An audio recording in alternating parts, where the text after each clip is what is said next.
It's 3 in the morning. The house is quiet. The world is asleep.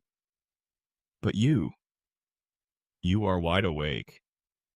You're staring at the ceiling, your mind racing, replaying conversations from the day, worrying about tomorrow, making lists. You shift your position for the 10th time, fluffing a pillow that offers no comfort. You feel a familiar, sinking frustration. Why is something as natural as sleep so incredibly difficult? The next morning, you feel it. It's not just tiredness. It's a heavy fog that clouds your thoughts. It's an ache in your joints that feels a little deeper than yesterday. It's a short temper with the people you love most. And perhaps the most frightening part is the quiet fear that this is simply the new normal. That the vibrant, sharp, energetic person you've always been is slowly being replaced by a tired, forgetful version of yourself. We're told it's just by part of getting older. We're told to drink less coffee, to turn off the television earlier. And we try. We follow the advice. We drink chamomile tea. We read a book. We do everything right. And still, we find ourselves lying awake, pleading with our own bodies for a few hours of peace. But what if I told you that the real culprit might not be your age, or your worries, or even that cup of coffee you had at lunch? What if the very things you're eating to be healthy, the foods you've been told are good for you, are secretly stealing your sleep night after night?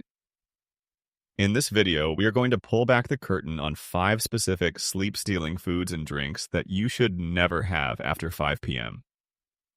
And I'm not just going to give you a list. I'm going to explain precisely how they disrupt your body's delicate sleep cycle. By the end of our time together, you will have the knowledge to protect your rest, reclaim your energy, and finally start waking up feeling like yourself again. It's a frustrating and often lonely cycle, isn't it?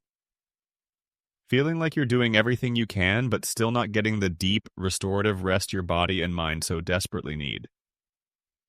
It can make you feel powerless, like you're fighting a losing battle against your own biology. But I promise you, you are not powerless. Knowledge is the key that unlocks that feeling of control. And the knowledge we're sharing today is the missing piece of the puzzle for so many people. But before we uncover these 5 sleep-stealing culprits, I need to know that you're committed to this journey with me. If you are serious about taking back control of your health and waking up with energy and clarity, take just 1 second to click that red subscribe button and turn on your notifications. We are building a community here of people who refuse to accept just getting older as an answer. And let me know in the comments below, what is the number 1 health concern on your mind right now? Is it sleep, joint pain, memory? Your voice truly matters here, and it helps me create content that serves you best. Ready? Let's begin. All right, our first sleep-stealing culprit is one that might genuinely surprise you because it so often wears a health halo. It's marketed as a sophisticated, heart-healthy treat, something to be enjoyed without guilt. I'm talking about dark chocolate. And in the same category, its close cousins, a nightly cup of green or black tea. Many of us have adopted this lovely evening ritual. A sensible dinner, and then, as a reward, a small square or two of that rich 70% or 80 cacao chocolate.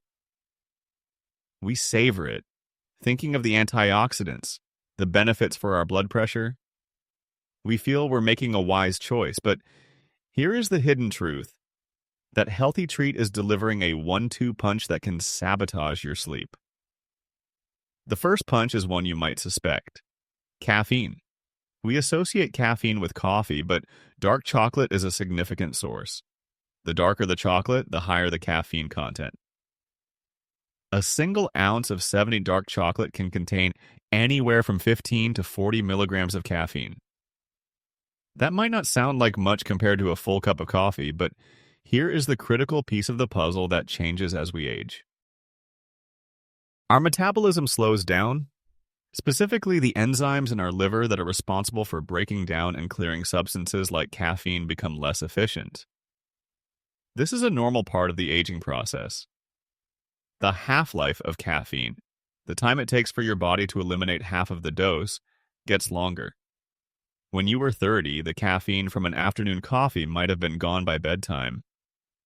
But now, at 60, 70, or 80, the caffeine from that 8 p.m. piece of chocolate can still be actively circulating in your bloodstream at 1 or 2 in the morning, acting like a gentle but persistent alarm clock. But it's the second punch that is the real stealthy culprit. It's a compound called theobromine. Theobromine is a cousin to caffeine, and it's abundant in cacao. While caffeine gives you that immediate mental jolt, theobromine works differently. It's a cardiac stimulant. It increases your heart rate and causes your blood vessels to widen. Think of it this way. Caffeine is like a bolt of lightning that wakes your brain up quickly. Theobromine is more like a low, steady hum that keeps your body's engine running right when it's supposed to be powering down for the night. Let's imagine this in real life. Picture a woman, we'll call her Margaret. She's 72. After dinner, she has her 2 small squares of dark chocolate and maybe a cup of decaf green tea, which, by the way, still contains small amounts of caffeine. She goes to bed at her usual time, 10 p.m. She doesn't feel wired or jittery, but she can't quite fall into a deep sleep. She finds herself in that frustrating twilight state, half awake, half asleep. She might notice her heart is beating just a little more forcefully than normal. Not in an alarming way, just a presence. Her mind isn't necessarily racing with worries, but it just won't settle. It feels alert, watchful. She tosses and turns, blaming her arthritis, blaming the noise from the street, never once suspecting that the theobromine and residual caffeine from her healthy ritual are the very things keeping her heart rate elevated and her nervous system on a low-level alert. So, what do we do? The solution here is about timing and substitution.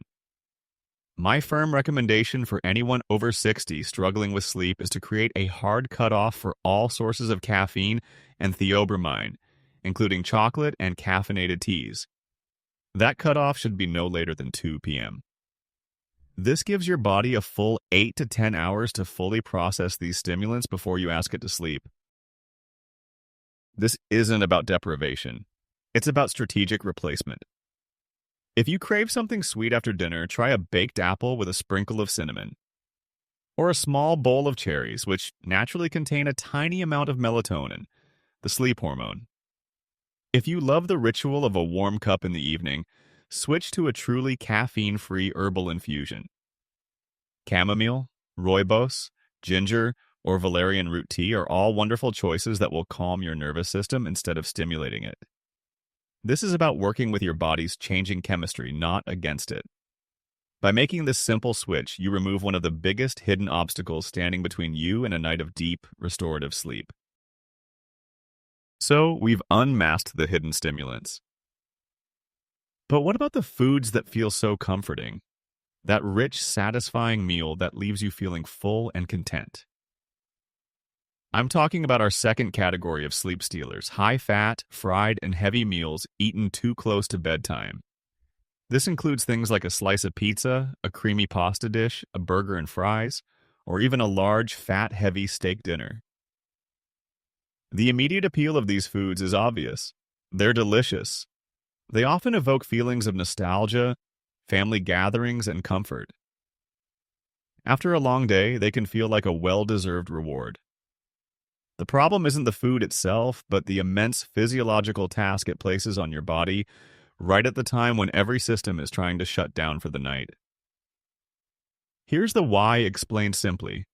Digestion is an incredibly active and energy-intensive process. When you eat a meal that is high in fat and protein, your stomach has to produce a significant amount of acid to begin breaking it down. This process, called gastric acid secretion, is a demanding job. Your digestive system is, in effect, going to work for a long, hard shift. Now, think about what needs to happen for you to fall asleep. Your body temperature needs to drop slightly. Your heart rate needs to slow down. Your breathing needs to become shallow and regular. Sleep is a state of conservation and repair. Digestion is a state of active labor. You cannot do both effectively at the same time. Asking your body to digest a heavy meal while also trying to fall asleep is like asking a construction worker to operate a jackhammer in a library. One process is inevitably going to disrupt the other. But there's a more direct and uncomfortable consequence for many of us as we get older. Acid reflux, or GERD, gastroesophageal reflux disease. The sphincter muscle that acts as a valve between our esophagus and our stomach, called the lower esophageal sphincter, or LES, can weaken with age. When you eat a heavy, fatty meal and then lie down, two things happen. First, the large volume of food puts physical pressure on that valve. Second, fats take longer to digest, meaning food and stomach acids sit in the stomach for an extended period. This combination makes it much easier for that highly acidic stomach content to push past the weakened valve and flow back up into your esophagus. Let's paint a picture. Let's call him David. He's 68. He and his wife have a lovely dinner out. He has a steak, some creamed spinach, maybe a potato. It's delicious. They get home, he feels full and happy, and he goes to bed around 10:30 p.m. He falls asleep without much trouble, but at 1 a.m., he is jolted awake by a sharp, burning sensation in his chest and throat. He might have a sour taste in his mouth, or even a sudden, racking cough as his body tries to clear the acid. He has to get up, prop himself up on pillows, maybe take an antacid. The pain and discomfort make it impossible to get back to sleep for at least an hour, sometimes two. The next day, he is exhausted. His throat is raw, and he feels a deep sense of dread about the coming night. He blames his bad stomach, not realizing that it was the timing and composition of his last meal that set the stage for this painful, sleep-shattering event. The solution here is again about timing and intelligent choices. The golden rule is to have your last large meal of the day at least 3 to 4 hours before you lie down. This gives your digestive system the head start. It needs to do the bulk of its work while you are still upright and gravity is on your side. If you find you are hungry closer to bedtime, the key is a light, easily digestible snack. Something small that won't trigger a massive acid production response. We'll talk about some perfect sleep-promoting snacks later in the video. For now, understand this.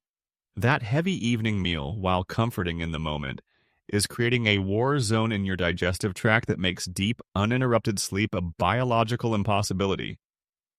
You're trading a few moments of culinary pleasure for hours of nocturnal misery. We've talked about stimulants that keep you awake and heavy foods that cause physical disruption, but the next culprit is far more subtle. This next one is perhaps the most misunderstood sleep disruptor of all. It's ingrained in our culture as the ultimate tool for unwinding. That evening glass of wine, that after-dinner cocktail, that cold beer while watching the news. I'm talking about alcohol. We reach for it because, at first, it works. Alcohol is a sedative. It depresses the central nervous system. When you have a drink, you feel your shoulders relax, the sharp edges of the day's stress seem to soften, and you often feel drowsy. It can, and often does, help you fall asleep faster. And this is the great deception. Because you fall asleep faster, you believe it's a sleep aid. But what happens in the second half of the night is a completely different story. It's where alcohol reveals itself as a sleep thief. To understand why, we need to talk about your sleep architecture. Healthy sleep isn't just one long, uniform state of unconsciousness. It's a dynamic cycle between two main types of sleep. Deep sleep, also called slow-wave sleep, and REM, rapid eye movement sleep. Deep sleep is for physical restoration. It's when your body repairs tissues, builds bone and muscle, and strengthens your immune system. REM sleep is for mental restoration. It's crucial for memory consolidation, learning, and emotional regulation. You need to cycle through both several times a night to wake up feeling physically and mentally refreshed. Here's what alcohol does. As your body begins to metabolize the alcohol, the initial sedative effect wears off. The breakdown products of alcohol, particularly one called aldehyde, are actually stimulating. This process creates what's known as a rebound effect. It's as if your nervous system, after being artificially suppressed, springs back with a vengeance. This rebound typically happens in the second half of the night, right when you should be getting your most restorative REM sleep. Instead, the alcohol metabolism fragments your sleep. It pulls you out of deep and REM sleep and into a much lighter, more easily disturbed stage of sleep. You might not even fully wake up, but you'll toss and turn. You'll have vivid, often stressful dreams. Your heart rate and body temperature, which should be at their lowest, begin to rise. Let's create another scenario. Imagine a gentleman, we'll call him Robert, 65. He has one, maybe two, glasses of red wine with dinner every evening. It's his ritual. He finds it helps him relax, and he falls asleep easily around 10 p.m. But like clockwork, at 2:30 or 3 o'clock a.m., he's awake. Not for any particular reason, he just wakes up. His mind might feel surprisingly active. He might feel a little warm. He might need to use the restroom because alcohol is also a diuretic. He'll lie there for an hour, maybe more, feeling frustrated, looking at the clock. When he finally does drift back off, the sleep is light and unsatisfying. He wakes up at 6:30 a.m. feeling groggy, unrested, and with a vague sense of unease. He feels like he's aged 10 years overnight. He attributes this to just being a light sleeper, never connecting it to the very drink that he believes is helping him sleep in the first place. The science on this is incredibly clear, especially for older adults. As we age, our ability to metabolize alcohol efficiently decreases. We have less of the key enzyme, alcohol dehydrogenase, and our bodies have a lower water content, which means the alcohol becomes more concentrated in our system. This means that the same glass of wine that had a mild effect at 40 can have a much more powerful and disruptive effect at 70. The advice here has to be direct. If you are struggling with sleep, particularly with waking up in the middle of the night, the single most impactful experiment you can run is to completely eliminate alcohol for 2 weeks. Not just in the evening, but entirely. Treat it like a science project for your own body. Keep a simple journal. Note how long it takes you to fall asleep, whether you wake up, and most importantly, how you feel when you wake up in the morning. I can almost guarantee you that by the end of those 2 weeks, the quality and continuity of your sleep will be dramatically improved. You're trading a fleeting sense of relaxation in the evening for the profound, all-day benefit of true biological restoration. Our fourth sleep-stealing culprit is another one that masquerades as a harmless, comforting friend, the high-sugar or refined carbohydrate evening snack. This could be a bowl of ice cream, a few cookies, a slice of cake, a piece of white toast with jam, or even a bowl of what you think is healthy breakfast cereal. These foods provide a quick hit of comfort and pleasure, but they set off a hormonal roller coaster in your body that can crash right in the middle of your sleep. To understand this, we need to talk about blood sugar and two key hormones, insulin and cortisol. When you eat something high in sugar or simple carbohydrates, which your body treats just like sugar, your blood glucose level spikes rapidly. Your body's emergency response team, the pancreas, immediately secretes a large amount of the hormone insulin to deal with this sugar rush.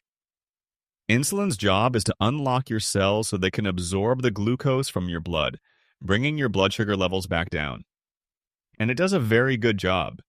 In fact, after a big sugar hit, it can do its job too well. The large insulin surge can cause your blood sugar to drop too far too fast, leading to a state called hypoglycemia, or a blood sugar crash. This crash can happen hours after you've eaten the snack, often right around 2 or 3 in the morning. And what happens when your body senses this dangerously low blood sugar level? It triggers another emergency response. It signals your adrenal glands to release stress hormones, primarily cortisol and adrenaline. Cortisol is your get up and go hormone. It's the hormone of stress, of fight or flight. Its primary job in this situation is to raise your blood sugar back to a safe level. And it does this by signaling your liver to release its stored glucose. So here's the devastating sequence of events for your sleep.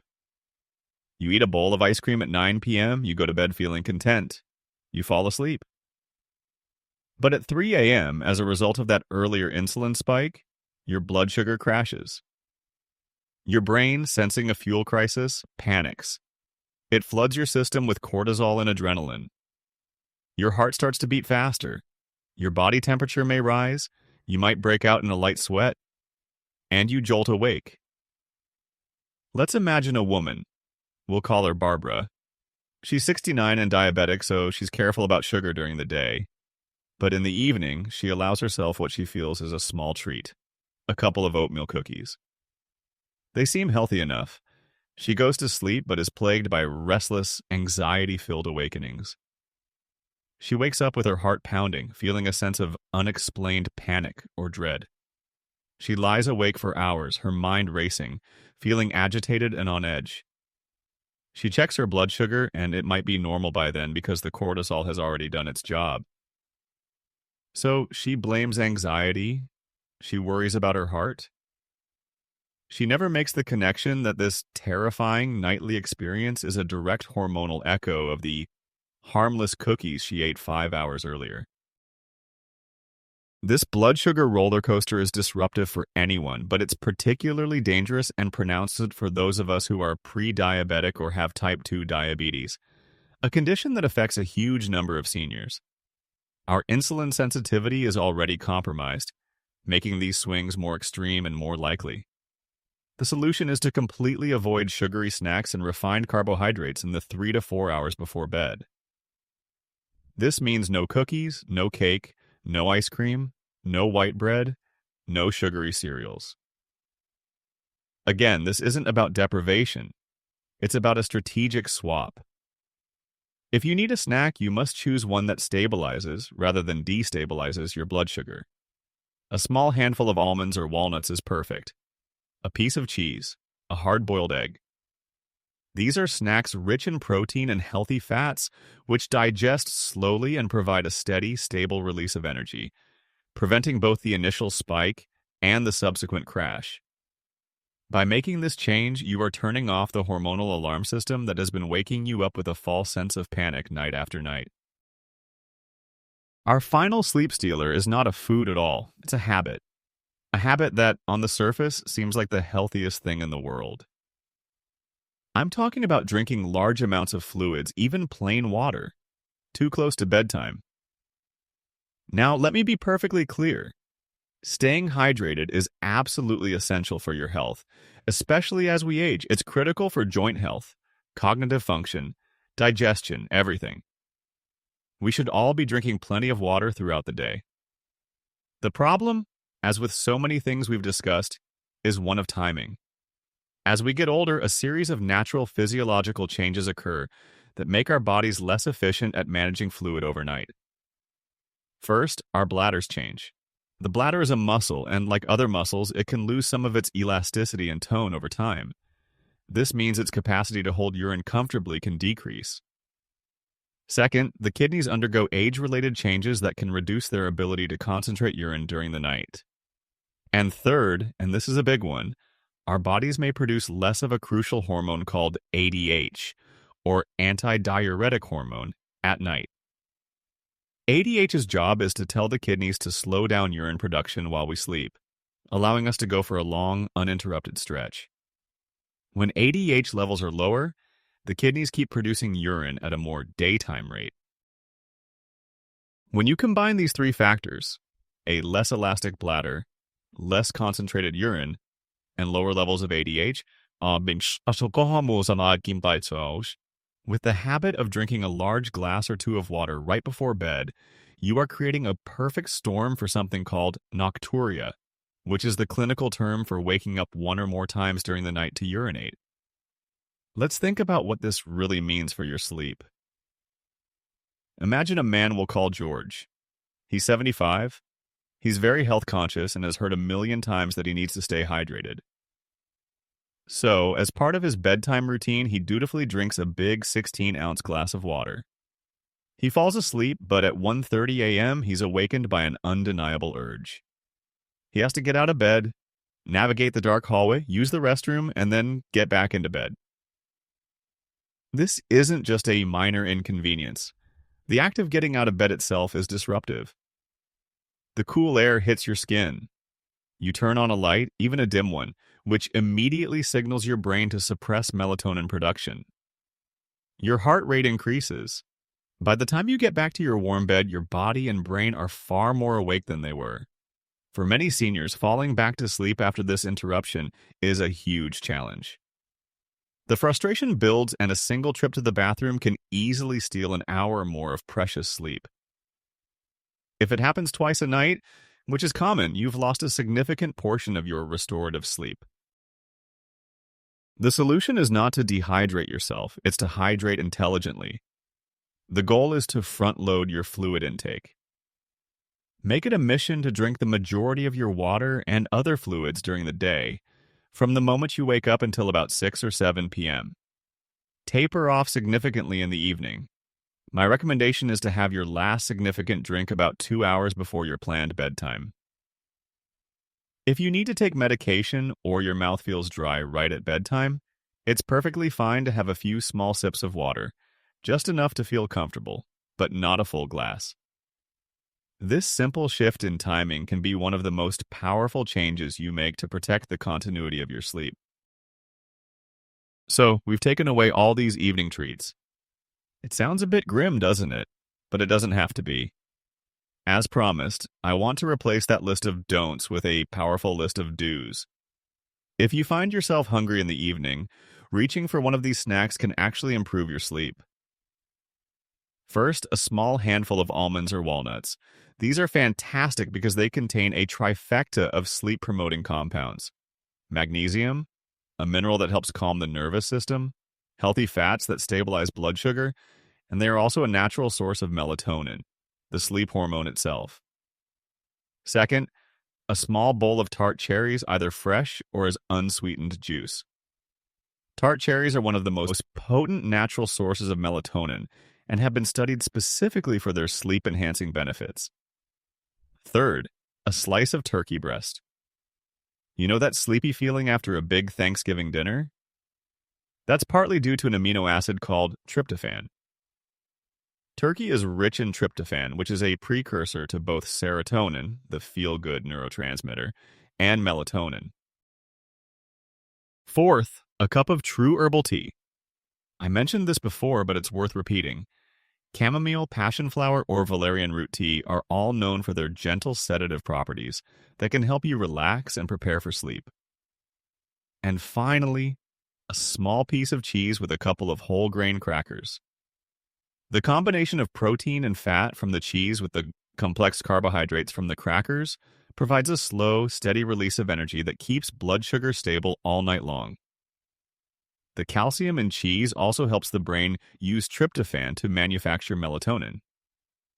Notice a pattern? These snacks are all about stability. They work with your body, providing the nutrients it needs to power down, repair, and rest deeply. They are the antithesis of the sleep stealers we've just discussed. So, let's just take a breath for a moment and look at what we've uncovered together. We've talked about the hidden stimulants in healthy treats like dark chocolate. We've seen how a heavy meal can turn your digestive system into a war zone. We've pulled back the curtain on the great deception of alcohol, revealed the hormonal chaos caused by late-night sugar, and understood how even something as simple as a glass of water at the wrong time can fragment our precious rest. When you look at these 5 culprits together, you begin to see a powerful, unifying theme. This isn't about fighting 5 different battles every single night. It's not about a body that is mysteriously failing you. It's about understanding and then gently supporting one single fundamental biological process, your body's transition from its active daytime state to its quiet nighttime state of rest and repair. Every single sleep stealer we discussed, the caffeine, the heavy fats, the alcohol, the sugar, the ill-timed fluids, acts as a roadblock on that transition. They are signals of daytime activity that confuse your body and keep it from doing what it desperately wants to do, what it needs to do: shut down and heal. I know it can feel overwhelming to think about changing long-held habits. The evening glass of wine, the dessert after dinner. These are rituals woven into the fabric of our lives. But I want you to reframe this not as a loss, but as an incredible opportunity. an opportunity to become a detective for your own well-being, an opportunity to trade a few moments of fleeting pleasure for the profound, life-altering gift of waking up feeling truly rested. Imagine waking up before your alarm, not because of an aching back or a full bladder, but because your body is genuinely restored and ready for the day. Imagine having the mental clarity to engage deeply in your hobbies, the physical energy to play with your grandchildren, and the emotional resilience to navigate life's challenges with grace. That is what's at stake. That is the power you hold in your hands every single evening when you choose what to put into your body. This is not about fear. This is about empowerment. This is about taking back control, one strategic, intelligent evening at a time. I truly hope this deep dive has been valuable for you. If it opened your eyes in any way, if you learned even one thing that you can put into practice tonight, please do me a favor and hit that like button. It's a small click for you, but it sends a huge signal to YouTube that this information is important, and it helps us reach so many more people who need to hear this message. And if you haven't already, please subscribe so you never miss our next video. We are building a community here, a place dedicated to aging with strength, knowledge, and dignity. Your journey is our journey. Thank you so much for investing this time in your health. Stay strong, stay informed, and I look forward to seeing you in the next video.